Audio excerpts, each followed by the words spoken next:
আল্লাহর নবী জন্মে আবু লাহাবও খুশি, আবু জেহেলও খুশি, যারা ছিল সবাই আল্লাহর নবীর জন্মে খুশি। সম্মানিত উপস্থিতি, কিন্তু আল্লাহর নবী কিন্তু নবুয়ত পেয়েছিলেন 40 বছর বয়সে। তাহলে 40 বছর বয়সে নবুয়ত পেলেন, 40 বছর বয়সের আগেও তো আল্লাহর নবী সমাজের ভিতরে ছিলেন। একবার চিন্তা করেন তো, এই সমাজের ভিতরে খুন, ধর্ষণ, রাহাজানি, চুরি, চিন্তায় দ্বারা এই সমাজটা পরিপূর্ণ ছিল। তাহলে কি আল্লাহর নবী 40 বছর বয়স পর্যন্ত কোনো কাজ করেননি সমাজকে ভালো করার জন্য? কিতাব থেকে পাওয়া যায় অবশ্যই করেছেন। 17 বছর বয়স যখন আল্লাহর নবী টকবকে যুবক, তখন আল্লাহর নবী বিশ্বনবী হিলফুল ফুজল নামক সংগঠনে যুক্ত হয়ে ওই সময়ের যে ভালো ভালো মানুষ, ওই সময় আল্লাহ রাসূল সাল্লাল্লাহু আলাইহি সাল্লামের কাছে ঈমান আনার আগে হযরত আবু বকর ভালো মানুষ ছিলেন, হযরত ওসমান রাদিয়াল্লাহু তাআলা আনহু ভালো মানুষ ছিলেন, হযরত আবু উবাইদা ইবনুল জাররাহ রাদিয়াল্লাহু তাআলা আনহু ভালো মানুষ ছিলেন। এই ভালো ভালো মানুষদেরকে নিয়ে আল্লাহ নবী বিশ্বনবী 17 বছর বয়স থেকে নিয়ে 40 বছর বয়স পর্যন্ত নিজে একটা সংবিধান বানিয়ে, নীতিমালা বানিয়ে সমাজের ভালো ভালো মানুষদেরকে নিয়ে সমাজটাকে ভালো করার চেষ্টা করেছিলেন। কি কথাকে আমার বুঝতেছেন আপনারা? 17 বছর থেকে নিয়ে 40 বছর, বলেন তো কত বছর হয়?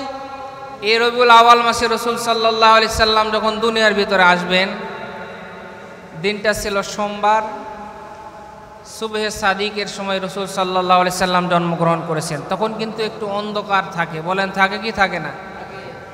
মা আমিনা বলেন অন্ধকার, আমার ঘরের ভিতরেও প্রচণ্ড অন্ধকার, ঘরের ভিতরে আলোর কোনো ব্যবস্থা নেই। সাধারণভাবে সন্তান যখন জন্মগ্রহণ করে, সন্তান জন্ম হওয়ার সময় মায়ের পেটের ভিতরে একটা ব্যথা হয়, প্রচণ্ড ব্যথা, কঠিন ব্যথা। এই ব্যথার কারণে অনেক মা কিন্তু দুনিয়ার ভিতরেই এই ব্যথা সহ্য করতে না পেরে দুনিয়া থেকেই শাহাদতের মর্তবা নিয়ে ইন্তিকাল করেন। সম্মানিত উপস্থিতি, এই মা আমিনা বলেন রসুল যখন আমার পেট থেকে জন্মগ্রহণ করবে তখন আমি বিন্দু পরিমাণ কোনো ব্যথা অনুভব করি নাই। সুবহানাল্লাহ ওয়া বিহামদিহি। সম্মানিত উপস্থিতি, শুধু তাই নয়, মা আমিনা বলেন রসুল যখন জন্মগ্রহণ করলেন, জন্মগ্রহণ করার পরে আমার ঘরটা ছিল অন্ধকার, কিন্তু রসুলের জন্মের সাথে সাথে আমার ঘরটা 1000 পাওয়ারের বাল্ব লাগালে বাইর চাইতো সূর্য ঘরের ভিতরে আসলে আলো দিলে যেরকম আলোকিত হয় তার চাইতে আমার ঘরটা আলোকিত হয়ে গেল। সম্মানিত উপস্থিতি, শুধু তাই নয়, আল্লাহর নবীর মা আমিনা বলেন সন্তান জন্মগ্রহণ করার পরে সন্তানের গায়ে বিভিন্ন রক্ত থাকে, কি থাকে না? বিভিন্ন ধরনের জিনিস শরীরের ভিতরে লেগে থাকে, রক্ত থাকে, ময়লা থাকে, এগুলো পরিষ্কার করতে হয়। মা আমিনা বলেন মুহাম্মদ যখন জন্মগ্রহণ করলো, আমি মুহাম্মাদের দিকে তাকিয়ে দেখলাম রক্ত ধুলা বালি তো দূরের কথা, একবারে ক্লিন পরিষ্কার করে কে যেন আমার পেট থেকে বাইর করে দিয়েছে। সুবহানাল্লাহ বলবেন না? সম্মানিত উপস্থিতি, শুধু তাই নয়, মা আমিনা বলেন আমি নাভির দিকে তাকিয়ে দেখলাম প্রত্যেকটা সন্তান জন্ম নেওয়ার পরে কিন্তু নাভি কেটে দিতে হয়। নাভির ভিতরে বিভিন্ন দেখবেন সিমটার মতো সিজার করার পরে কিন্তু সন্তানের লাগিয়ে রাখে। মা আমিনা বলে আমি মুহাম্মাদের দিকে তাকিয়ে দেখলাম কি যেন পেটের ভিতর থেকে নাভিটা কেটে সুন্দরভাবে একবারে পরিষ্কার করে পাঠিয়ে দিয়েছে। আমি রসুলের সুন্নতের দিকে তাকিয়ে দেখলাম, রসুলের দিকে তাকিয়ে দেখলাম কি যেন আমাদের সন্তানগুলো যখন বড় হয়, এই সন্তান বড় হওয়ার পরে তাদেরকে কিন্তু আমরা সুন্নতে খাতনা করি কি করি না? মা আমিনা বলেন আমি মুহাম্মাদের দিকে তাকিয়ে দেখলাম কে যেন পেটের ভিতর থেকে এত সুন্দরভাবে পরিপাটি করে সুন্নতি খতনাকে যেন করে দিয়েছে, একবারে পরিষ্কার হয়ে এখানে এসেছে। জন্ম যখন হবে তখন আমার মনের ভিতরে একটু ভয় লাগতেছিল, কারণ আমার পাশে কেউ তো ছিল না। ওই সময় আমার আল্লাহ রাব্বুল আলামিন জান্নাত থেকে 4 জন নারীকে আমার কাছে পাঠিয়ে দিয়েছিলেন। সম্মানিত উপস্থিতি, শুধু তাই না, বিভিন্ন রসুলকে আমার আল্লাহ পাঠিয়ে দিয়েছিলেন।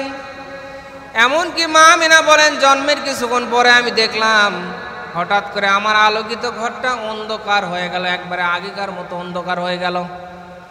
আমি চিন্তা করলাম কি ব্যাপার, আমার ঘরে এত আলোকিত হলো আবার কেমন করে অন্ধকার হয়ে গেল। আমি তাকিয়ে দেখলাম, হাত দিয়ে দেখলাম মোহাম্মদ আর আমার ঘরে নেই। আমি একটু ভয় পেয়ে গেলাম।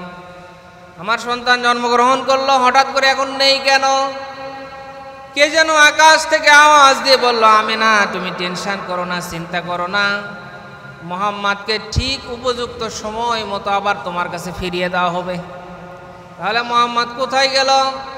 আল্লাহ পাক আওয়াজ দিয়ে জানিয়ে দিলেন, আমিনা শুধু তুমি জন্মে খুশি না, এই তামাম পৃথিবীর ভিতরে পূর্ব থেকে নিয়ে পশ্চিম পর্যন্ত, উত্তর থেকে নিয়ে দক্ষিণ পর্যন্ত, এই দুনিয়ার জগৎ না, সৌর জগৎ বলো আর মঙ্গল গ্রহ বলো, যেই জগৎ বলো না কেন, প্রত্যেক জগতের মাখলুক আমার নবী মোহাম্মদের জন্য অপেক্ষায় আছে। মোহাম্মদুর রাসূলুল্লাহকে এক নজর তারা দেখবে।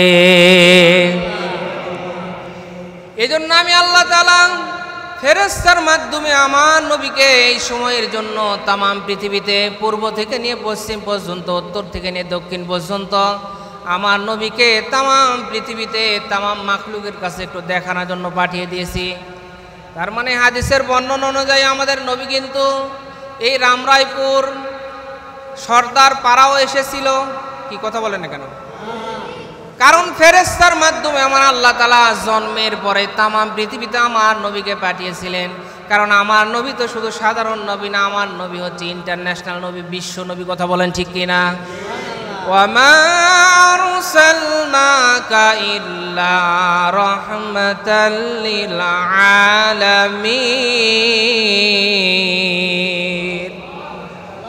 সম্মানিত উপস্থিতি, তামাম সৃষ্টির জন্য, তামাম পৃথিবীবাসীর জন্য আমার আল্লাহ রহমত করে আমার নবীকে পাঠিয়েছেন। মা আমেনা বলেন, কিছুক্ষণ পরে আমার ঘর আবার আলোকিত হয়ে গেল, দেখলাম মোহাম্মদ আমার ঘরে ফিরে এসেছে। কিন্তু আমি মোহাম্মদের জন্মে খুব একটা বেশি খুশি হতে পারলাম না। কারণ মোহাম্মদ জন্ম নেওয়ার পরে সব চাইতে যিনি খুশি হতো আমার স্বামী। আমার স্বামী তো নেই, বিদায় নিয়ে চলে গেছে। এই জন্য আমার মনটা ভীষণ খারাপ। আমি চিন্তা করলাম, আমার স্বামী যদি বেঁচে থাকতো তাহলে সন্তানের জন্মে খুশি হয়ে কত খেলনা আনতো, কত কি কিনে আনতো। আমরা আনি কি আনি না? কথা বললেন না কেন? সম্মানিত উপস্থিতি, আল্লাহ পাক জানিয়ে দিলেন, আমিনা তুমি মন খারাপ করো না। আব্দুল্লাহ বেঁচে থাকলে মোহাম্মদের জন্য খেলনা আনতো, আমি আল্লাহ মোহাম্মদের জন্য নিজে খেলনা পাঠিয়ে দিচ্ছি। সুবহানাল্লাহ বলবেন না? আবু তালেব বলেন, ভাতিজা আমি এক সময় তোমাকে নিয়ে রাত্রিবেলায়, রাত্রির চাঁদের আলো দিচ্ছে এমন রাত্রিবেলায় তোমাকে নিয়ে আমি এক জায়গায় বসে আছি, তোমাকে শুয়ে রেখেছি, তুমি হাত পা নাড়িয়ে নাড়িয়ে খেলা করতেছ। হঠাৎ করে আকাশের দিকে তাকিয়ে দেখলাম ওই আকাশের চাঁদটা তোমার দিকে ধেয়ে ধেয়ে জোরে জোরে চলে আসতেছে। তাকিয়ে দেখলাম চাঁদটা আস্তে আস্তে, আমি মনে করলাম হয়তো তোমার উপরে পড়বে। ভয়ে বিকট আওয়াজ একটা চিৎকার দিলাম। ভয়ে চিৎকার দেওয়ার পরে চোখ তাকিয়ে দেখলাম চাঁদটা তোমার উপরে না পড়ে একবারে তোমার কাছাকাছি এসেছে। সুবহানাল্লাহ বলবেন না? চাঁদটা তোমার কাছাকাছি আসার পরে আটকে আছে। হাত পা যখন তুমি নাড়ানাড়ি করো, হাত যখন ডান দিকে নাড়ানাড়ি করো ডান দিকে যায়, বাম দিকে নাড়ালে বাম দিকে যায়। চাঁদ তোমার সাথে নাড়িয়ে নাড়িয়ে দুলিয়ে দুলিয়ে তোমার সাথে খেলাধুলা করতেছে। কারণ আল্লাহ তাআলা বলেন, আমেনা তুমি মন খারাপ করো না। আব্দুল্লাহ থাকলে তোমার সন্তানের জন্য খেলনা আনতো, কিন্তু আমি আল্লাহ তাআলা ওই আকাশের চাঁদকে আমার নবীর জন্য, আমার ভালোবাসার হাবিবের জন্য খেলনা করে পাঠিয়ে দিলাম।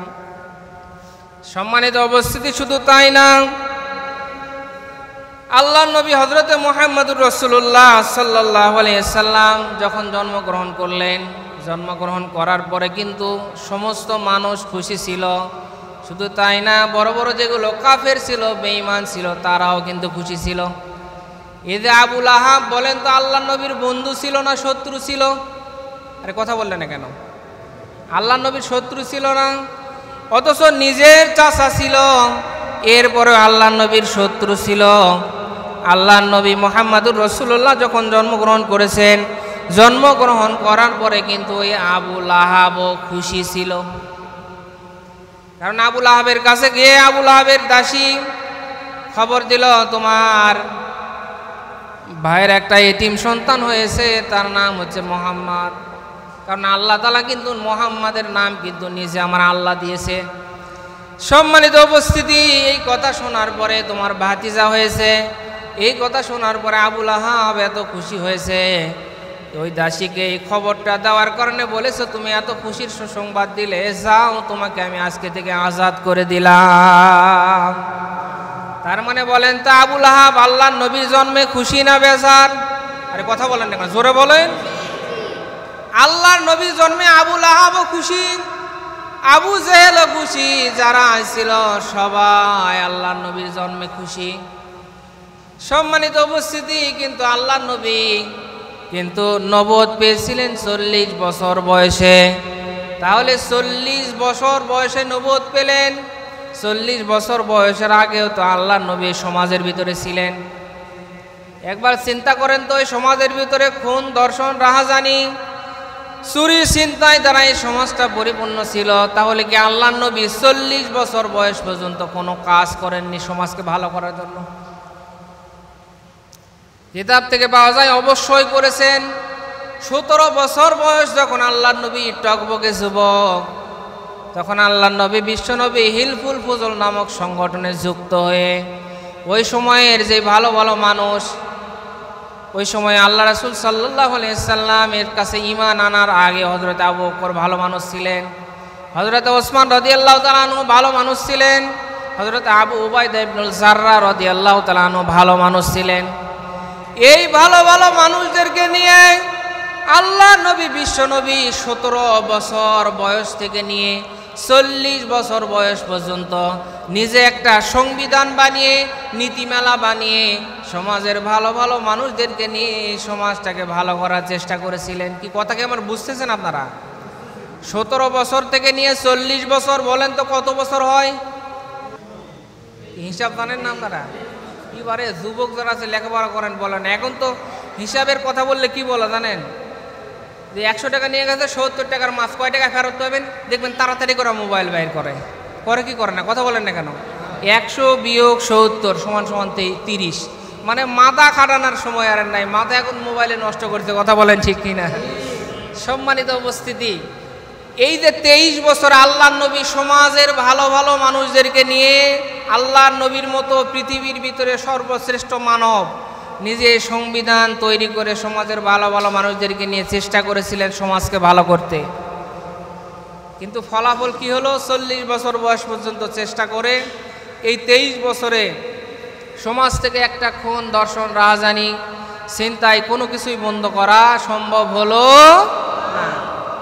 সম্মানিত উপস্থিতি, তাহলে বলেন তো আল্লাহর নবীর মতো এত দামি মাথা দ্বারা তৈরি করা সংবিধান দিয়ে, নীতিমালা দিয়ে সমাজের এত ভালো ভালো মানুষ, আবু বকর, ওসমান, আবু উবাইদা ইবনুল জাররাহর মতো এত নামি নামি দামি দামি শিক্ষিত সাহাবীদেরকে নিয়ে আল্লাহর নবী সংবিধান তৈরি করে যদি সমাজকে ভালো করতে না পারেন, তাহলে কি বঙ্গবন্ধুর তৈরি সংবিধান দিয়ে কি সমাজকে ভালো করা যাবে নাকি? আর কথা বলেন না কেন? জিয়াউর রহমানের তৈরি করা সংবিধান দিয়ে সমাজকে ভালো করা যাবে নাকি? কোনো মানুষের তৈরি করা সংবিধান দিয়ে 72-এর বলেন আর 75-এর বলেন, কোনো সংবিধান দ্বারা মানুষের ভাগ্য পরিবর্তন করা যাবে না, সমাজকে ভালো করা যাবে না।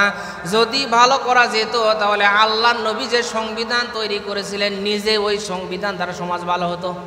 কারণ আল্লাহর নবীর চাইতে কি বঙ্গবন্ধুর মাথা ভালো ছিল নাকি? আমার মাথা ভালো নাকি? কি রাগ করতেছেন নাকি আপনারা? আল্লাহর নবী সর্বশ্রেষ্ঠ মানব, তিনি যখন নীতিমালা তৈরি করে, সংবিধান তৈরি করে সমাজকে ভালো করতে পারেননি, তখন চিন্তা করলেন না আমার দ্বারা এই সমাজকে ভালো করা সম্ভব না। তখন তিনি গারে হেরায় চলে গেলেন। হেরায় যাওয়ার পরে, হেরা গুহায় যাওয়ার পরে ধ্যানে বসলেন। আল্লাহ আমার সৃষ্টিকর্তা মালিক, আমি আমার চেষ্টা দ্বারা সমাজের ভালো ভালো মানুষদেরকে নিয়ে দীর্ঘ 23 বছর চেষ্টা করলাম, কিন্তু সমাজ থেকে একটা খুন, একটা ধর্ষণ, একটা রাহাজানি, একটা সুদ, একটা দুর্নীতি বন্ধ করতে পারলাম না। আল্লাহ আমার দ্বারা সম্ভব না, আল্লাহ আপনি আমাকে দিক নির্দেশনা দেন, আপনার সাহায্য দরকার। সম্মানিত উপস্থিতি, খুব মনোযোগ দিয়ে শুনবেন। তখন আল্লাহ নবীর বয়স 40 বছর। 40 বছর বয়সে তখন আমার আল্লাহ তাআলা কোরআনের আয়াত নাজিল করা শুরু করলেন। সম্মানিত উপস্থিতি, আল্লাহ নবীর কাছে কোরআনের আয়াত নাজিল হওয়া শুরু হলো। আল্লাহ নবীর কাছে কোরআনুল কারীমের আয়াত নাজিল হলো। সর্বপ্রথম যে আয়াত নাজিল হলো সূরা আলাকের প্রথম 5টি আয়াত। আল্লাহ পাক জানিয়ে দিলেন, ইকরা বিসমি রাব্বিকাল্লাযী খালাক। জোরে বলেন আল্লাহু আকবার। সম্মানিত উপস্থিতি, জিবরাইল আলাইহিস সালাম যখন ওহী নিয়ে আসলেন, আসার পরে আল্লাহ নবীকে বললেন, পড়ো, ইকরা, পড়ো। আল্লাহ নবী বলেন, আমি কি পড়বো, আমি তো পড়তে জানি না। আল্লাহ নবী যখন কয়েকবার এই কথা বললেন, আল্লাহ নবীকে জিবরাইল আলাইহিস সালাম বুকের সাথে নিয়ে একটা চাপ দিয়ে বললেন, পড়ো। এই কথা বলার পরে আল্লাহ নবীর কাছে সূরা আলাকের প্রথম 5 আয়াত নাজিল হলো। আল্লাহ নবীর কাছে সর্বপ্রথম আয়াত নাজিল হলো। জিবরাইল আলাইহিস সালামকেও তিনি জীবনে দেখেননি, এই জন্য আল্লাহ নবী একটু ভয় পেয়ে গেছিলেন। ভয়ের কারণে আল্লাহ নবীর গায়ে একটু জ্বর চলে এসেছিল। আল্লাহ নবী চলে আসলেন বাড়িতে। খাদিজা রাদিয়াল্লাহু তাআলা আনহাকে বললেন, খাদিজা ঢেকে দাও। খাদিজা রাদিয়াল্লাহু তাআলা আনহা বললেন, ইয়া রাসূলুল্লাহ, আপনি কেন ভয় পাচ্ছেন? আল্লাহ রাসূল বলেন, না, আমি খুব ভয় পেয়েছি, আমাকে তাড়াতাড়ি করে কম্বল দিয়ে ঢেকে দাও। আল্লাহ নবীর স্ত্রী খাদিজা রাদিয়াল্লাহু তাআলা আনহা বললেন, ওয়াল্লাহি লা ইউযিকাল্লাহু আবাদা।